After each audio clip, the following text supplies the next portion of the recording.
Jordan, this is terrible. You picked the windiest ridge we could possibly shoot on. It's a little wind. What's the big deal?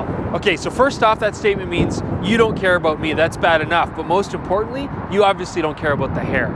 If this gets messed up, video's done. I'm going home.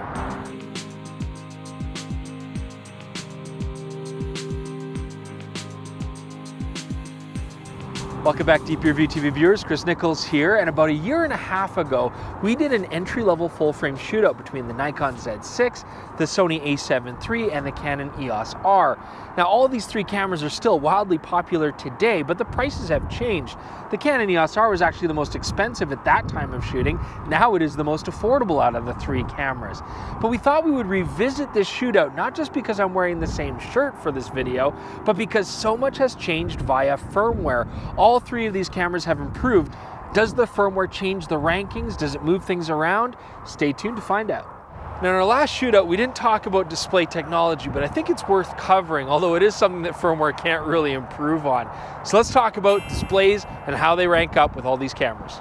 Now, in third place, I think it's going to make sense. It's going to the camera, which just happens to be the oldest out of the three, the Sony a7III. It has usable EVF and LCD back panel, but unfortunately, it only tilts on the back panel up and down, and all these displays are the lowest resolution out of the three, and because of that, it's firmly in third place. Now, in second place, we're going to give this to the Nikon Z6. Now, this has an excellent 3.69 million dot EVF. It's 0.8 magnification, the highest out of the bunch, and I do really like that. The only reason this is going to stay in second place, although the back LCD is really sharp and it is functional, it does only tilt for waist level or above crowd shooting. Now, the Canon EOS R is just barely going to take first place. It's got a very comparable 3.69 million dot EVF to the Nikon Z6. They're both very comfortable. They both keep your nose off the back screen. And the only real difference here is this is a 0.76 magnification instead of 0.8. That's a pretty minor difference. But what really is going to bring it home for the Canon is this excellent back panel LCD. You know that Jordan and I really like fully articulating screens. Now, in the last video, Canon and Nikon really had a lot of work to do, and it's actually amazing how many excellent lenses they've come out with in a year and a half. So let's see if the rankings stay the same way. So we're starting out with the Nikon Z system in third place, and what gives? They've come out with such excellent and practical lenses since we last did this video. We now have a 24-70 2.8, we've got a 14-30 f4, 20mm 1.8. I guess the issue is really this. First off, I mean, the Noct, awesome lens, but maybe not practical for most people. The other lenses they have released are practical, and although it's been announced, we still don't have a proper 70-200 2.8. As well, for an ultra wide, we don't have a fast ultra wide. The big thing for us too, although the FTZ adapter is an excellent tool, it only works with a lot of the more modern Nikon lenses. And so Nikon, although hugely improved, still stays in third place.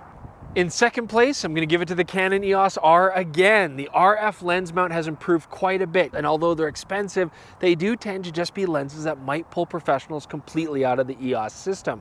You know, amazing lenses like the 85mm 1.2 portrait lens, one of the most compact 70-200 2.8s we've ever seen, which is also optically excellent, and a fast 15-35 2.8, just to mention some of the lenses. As well, their EF lens adapter from their old system works with more legacy glass than the Nikon's does. So I have to give it to the Canon EOS above the Nikon, even though they've both made big strides. And Sony still gets to hold on to the crown first place when it comes to lens selection. Again, it is because they are the oldest lens mount and they've been making a lot of good glass. The G Masters are still excellent, but actually Sony's been doing a really good job of bringing out more affordable, interesting lenses. We've got primes like the 35mm and the 20mm, which are both excellent, but really overall, I think what really seals the deal is that a lot of the third-party manufacturers are also making brilliant glass for this lens mount, and as of yet, not for the Canon or the Nikon system. Sigma's 24-70 2.8 is spectacular. Tamron's also been working out a lot of great lenses, which you've seen in our latest reviews. So I still think that Sony has the #1 place. Is my hair okay, Jordan? Just rank cameras. Fine. Okay, autofocus is next. In third place for autofocus, the ranking stays the same. It's the Nikon Z6. Now, in that year and a half, Nikon has improved with firmware. They're autofocusing. They've specifically made the eye detect work quite a bit better, and they added things like pet detect, cats and dogs. Although, when we did test the new firmware, we still found issues with eyelash detection as opposed to pupils and irises, and also with animals and pets, Jordan getting picked up as an animal. Well, maybe they're correct on that. But overall, we still feel like the Nikon's tracking autofocus needs some improvement, and the eye detect isn't quite there, but it is a good step in the right direction. We got a well-deserved second place for the Canon EOS R, and in the last year and a half, they have dramatically improved this camera's AF performance with firmware. Eye detect, of course, is a really big thing. This did a great job stationary subject-wise, but didn't track moving subjects. With the new firmware, though, it does an excellent job. It's continuous tracking. I love the touchscreen interface, very easy to choose, and I do find it very accurate even with fast aperture prime lenses on the iris right where I want it. And although the continuous autofocusing is very snappy, we do still have one major issue with the EOS R, and that's that you can only shoot continuous autofocus confirmation up to about 3 frames per second. Now, for some people, that's going to be fine, but for a lot of people, that's going to mean that this camera is not giving the performance they need when it comes to fast shooting. In first place, the rankings haven't changed. It's still the Sony a7III. Honestly, before the firmware updates, this camera was still the gold standard for continuous eye detect technology. Its tracking autofocus was decent as well. And with the firmware updates, we just got even more. We got animal detect IF. We also got an update to now their deep learning based real-time eye tracking. I had no problems with the eye tracking before, but it's even more accurate and effective and picks up more different kinds of eyes. The only thing I do want to mention here, it's kind of a misconception that they got the new and improved real-time tracking focus, and they did not. Their tracking is decent, but it still does not have the more modern Sony real-time tracking, which is, again, fantastic to use. But overall, this is still the camera to beat when it comes to AF performance. So we're going to talk about handling here, and you might be thinking, well, how can firmware really change that? And of course, it doesn't change the feel of the camera, the weight or anything, but it does absolutely have an effect on its interface. So let's see if anything has really changed. Now in third place again, we've got the Canon EOS R. The Canon EOS R still has some major downsides. The manual function touch bar, I still don't like it. It hasn't gotten any better with any improvements. The AF on button might be hard to press, However, you still have one of the best grips that I've ever felt. All the dials and buttons feel very high quality. And I think this is the key. If you want a simple camera that you can easily digest and you don't feel that you need to grow, this might be a fantastic body for you. But if you want more professional features, like dual card slots and more customizability, well then you're gonna have to look elsewhere, and that's why this is still at the bottom of the pack. In second place, we have the Sony a7III again, and yeah, the grip's not very comfortable. The buttons and dials are a little bit small and don't feel great, but it's really the difference between somebody having a very easy to use camera, but then somebody having something they can grow into, and the Sony with time becomes very usable. The hardware is fine, the interface, you get used to it. With practice, the menus, you can navigate them. The touchscreen is laggy, but you have great controls for autofocusing, like the autofocusing joystick, something the Canon EOS R does not have. And so it's these small features that do push this, in our opinion, above the Canon EOS R, although again, it's because this gives you room to grow, but the Canon EOS R is a lot nicer to hold in the hand. Now, I talk about handling. For me, the really important thing is the camera has to be natural and intuitive and easy to use, and that's the Nikon Z6, which is why this is in our first place. It's got great buttons and dials. The AF on button's in a great spot. The autofocusing joystick's the best. The grip feels great, and I do like the touchscreen interface. But this is also the camera that really got a big improvement with firmware, because one issue it had, when Nikon SLRs came from their cameras to this camera, the 3D tracking to the tracking autofocus on this camera didn't make any sense. The latest firmware has corrected that, and now the tracking is very intuitive to use. All in all, if you're a new user coming into this Nikon Z6 platform, you're going to find it very easy to pick up. And if you're a Nikon SLR user and you move over to this, more than ever now with the firmware update, you're going to find this very familiar. That makes an easy win for the Nikon Z6 even easier this time. Jordan here to talk about video, and every one of these 3 cameras has been billed as a hybrid photo-video camera, so let's see how they all stack up. Third place is going to the Canon EOS R, and unfortunately we haven't seen a lot coming out in firmware that makes this a more capable video camera. I assume Canon's just been busy pumping all their work into the EOS R5, it looks like. So this camera is still very similar, and that 4K crop still drives me crazy. Now, Metabones has come out with an EF to RF speed booster that negates that, but if you use a speed booster, you're not going to be able to use these beautiful RF lenses with it. So it is still a bit of a lame duck on the video side. However, it has an awesome interface and great autofocus. If you need a camera that's got good autofocus, that still might make this a real contender.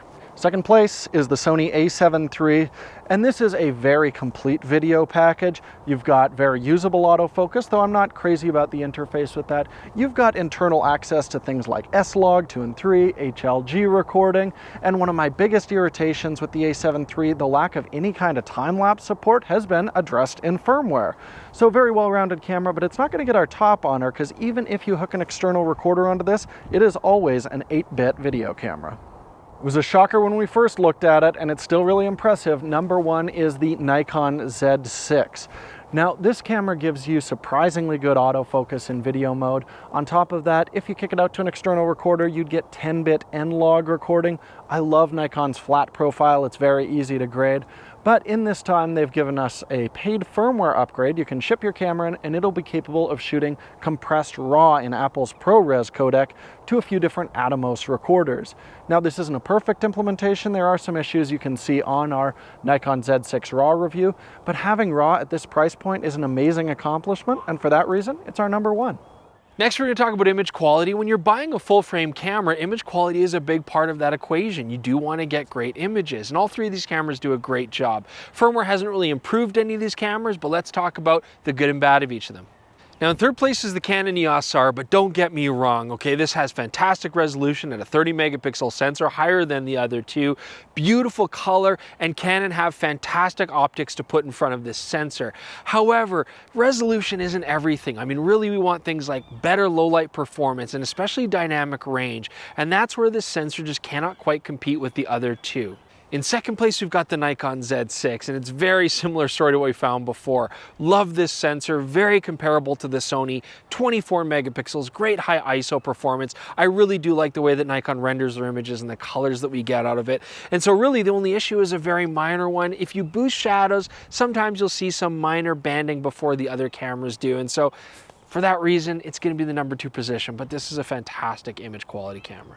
In first place, we have the Sony a7 III. Even though this is an older camera, you're getting a fantastic 24 megapixel sensor, which sets the bar. I mean, it's very good at pushing shadows, great dynamic range. Sony do a great job. Whether you like their color or not, that's something you can tweak and change. But when it comes to high ISO performance, their JPEG engine does a great job of cleaning up those files. And overall, there's no real compromises in their most affordable, entry-level, modern full-frame camera. You know, when we last looked at these three cameras, the Sony easily won. It just had the most extensive line of lenses. Sony was doing a great job with their autofocusing, and the camera had some nice professional features as well. However, Nikon and Canon, especially with the new firmware, have improved things in such a big way and have come up with such excellent lenses that now the story is a very different one. Now, my main takeaways for the Canon system, it used to be the most expensive, and that didn't make sense considering what you got. Now it's the most affordable, and that is exactly where it should be. You're getting awesome autofocusing performance now, far improved with the new firmware, and that's huge for both amateurs and enthusiasts and professionals alike. You are getting an extensive line of awesome lenses. They're very exciting, they're very high-end, so really the Canon EOS R, fantastic, easy-to-use camera to get into. Now, the Nikon Z6 still easily has the best handling and controls. It's just a great camera to use, but with the new firmware, it's added some very powerful features. The autofocus improvements are welcome. I mean, it's great that we now have pet detect, and I do like that we have a much better interface for their tracking focus, but I still feel like their overall AF performance is maybe the weakest of the three. However, the video capabilities that this camera has, none of the other cameras can touch. I mean, that's something that's very unique, and so this is absolutely worth looking at. I also love that Nikon's lens lineup has improved dramatically, and their lenses are all effective but also very practical, and that's great to see. Now, the story with the Sony a7 III, this camera was so far ahead of the competition when it first came out that even today with, you could argue, less improvements and less additions of new lenses, this is still a very relevant system, incredibly competitive. Nikon and Canon have done not only such an amazing job improving their lens lineup in the last year and a half, but really getting their autofocusing up to a much higher grade. But to be totally honest, they are trying to get their autofocusing up to a point where this camera was right at the beginning. So overall, as much as Canon and Nikon have improved, I still think the Sony system is absolutely relevant, very powerful, has great third-party lens support, and has a ton of lenses out there. This still becomes an absolutely relevant choice for a lot of professionals to look at, even though this is the oldest camera of the bunch. Thanks so much for joining us. It's great to see that all three of these systems have improved over the last year and a half. Please leave your comments below. Let us know if you have any questions about the new improvements as well. Don't forget Instagram and Twitter. It's there at the bottom. Please go to those and subscribe to our channel. Thank you so much.